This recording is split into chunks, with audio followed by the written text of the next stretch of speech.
Տիկին Սեդային Գետաշենում մոռի մեծ այգով հարստացել էին։ Սկեսրայրը հյուսներ իր ձեռքով էր տունը կառուցել, սակայն ամեն ինչ փլվեց 1991-ի մայիսին։ Գետաշենցիները Բաքվից նման չեն փախել, նրանք ասել են մեր հողը պահենք, բայց բանակի սովետական բանակի ազդեցության տակ մեզ ընդեղից հանեցին թուրքերը։ Ինչ ձևով, ամեքս մի խալաթով, ամեքս մի դամաշնիկով տնից փախել ենք։ Ուղղաթիռ նստելիս օմոնականները ում ճանաչում էին, ով ակտիվ էր, բռնում խցկում էին մեքենան ու տանում Կիրովաբադի բանտ։ Հակոբ Քյոխյան, Սարգիսև։ Հենց վերտալյոտը նստելու ժամանակ նրանց օմոնականները կաղնած էին։ Իրենք ճանաչում էին, ով իր գործի է եղել։ Այդ մարդկանց վերցնում տանում էին։ Նույն սցենարը 1999-ին Ադրբեջանի մայրաքաղաքում էր։ Այրապորտում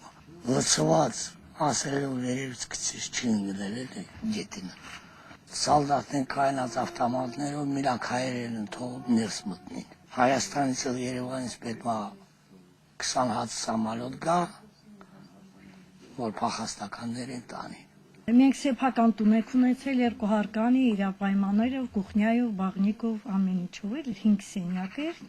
Տունը վաճառել հարևան ադրբեջանցին այդպես էլ չթողեց։ Ով գալիս էր գնելու, ասում էր չի վաճառվում, անգամ փոխանակել չկարողացան։ 1988-1992 թվականներին Հայաստան արտաքսվեց 411 հազար մարդ, 360 հազարը Ադրբեջանից, 30 հազարը Շահումյանի շրջանից, 10 հազարը Գետաշենից ու Մարտունաշենից։ Միգրացիոն գործակալության տվյալներով նրանց ավելի քան 60%-ը Ադրբեջանում թողել է ողջ ունեցվածքը, բնակարանները, խնայողությունները եւ մինչեւ օրս որևէ փոխհատուցում չի ստացել։ Այնինչ Հայաստանից տեղափոխված 167 հազար ադրբեջանցիներից 144 հազարը փոխանակել կամ վաճառել են իրենց բնակարանները, իսկ աղետի գոտուց մեկնածները Հայաստանի կառավարությունից ստացել են 70 միլիոն ռուբլի փոխհատուցում։ Ադրբեջանցիների անհատական ու կոլեկտիվ գրած նամակներն ու շնորհակալական խոսքերը ընդգծում են այս տվյալների կարևորությունը։ Մասիսի շրջանում իր տունը փոխանակած ու ապահով Ադրբեջան տեղափոխված Բաղիրով Ռզա Սուլեյմանօղլին օրինակ կոմունիստ թերթին ուղարկած հոդվածում ներողություն է խնդրում Սումգայիթի համար։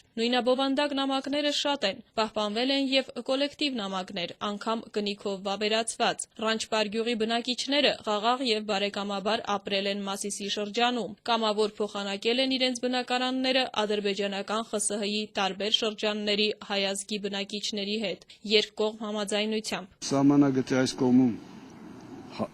Ադրբեջանից գաղթած հայերն էին, այն կողմը ադրբեջանցիները։ Ասում ենք 10 հոգի հայ այս կողմից եկեք, 10 ադրբեջանցի այն կողմից։ Ասում ենք նույն իրար հետ զրուցեք, տեսեք, եթե հարմար գտնեք կամավոր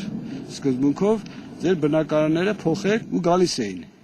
Մի զույգ, իրար ձեռքի բռնած։ Բա գիտեք, մենք արդեն իրար հետ համաձայնվել ենք։ Մասիս քաղաքում ոչ մի բռնություն, ոչ մի նմանատիպ խնդիր չի առաջացել։ Եվ մենք ես ինքս գիշերները շրջում էի քաղաքում, առաջի քարտուղարը ես հիշում եմ անքուն սպասում էր իմ զանգին, թե իրավիճակը ինչպիսին է։